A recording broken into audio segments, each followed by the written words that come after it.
કાલે મેં તમને કીધું ને તે પોતા રાત પડી જશે, તો રાત પડી ગઈ છે પણ હજી અમે ઘરે પહોંચ્યા નથી. અને અમે ત્રણેય મુહૂર્તોને 3 રસ્તે ઉતરવાનું હતું, એટલે અમે 3 રસ્તે ત્રણેય મુહૂર્તે ઉતરી ગયું છે. અને અમને હવે રાહ છે અમારા જમાઈની. જમાઈ પણ આવી ગયા છે ગાડી લઈને. અમારે જવાનું છે ઘરે, એટલે ગાડીમાં અમે ગોઠવાઈ ગયું છીએ. અને જ્યાં સુધીમાં અમે ઘરે પહોંચીએ ને ત્યાં સુધીમાં તમે મારી ચેનલને લાઇક, શેર અને સબસ્ક્રાઈબ કરી દેજો. ઘરે આવ્યા ને તો આ લોકો છે ને વાડીએ રહે છે, તો વાડીએ રહેવાની મજા તો કંઈક અલગ જ હોય, અને વાડીનું વાતાવરણ કંઈક અલગ જ હોય. જો આવી રીતના બધો નજારો છે. આ મારા જેઠની દીકરી છે, એમની કાકાજીની ત્યાં અમારે મેરેજમાં આવવાનું હતું. અને જમવામાં છે ને સાદું છે, બાજરાના રોટલા ને સેવ ટમેટાનું શાક ને સલાડ. અને રોટલો તો એવડો છે ને કે અમે ત્રણેય મુહૂર્તે એક રોટલામાં જમી લેશું.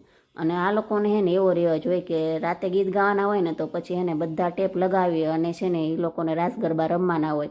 અને મારા બંને જેઠાણી રાસ ગરબા રમવા ગયા છે ને મારા જેઠની દીકરી મને બોલાવે છે કે હાલો ને આંટી.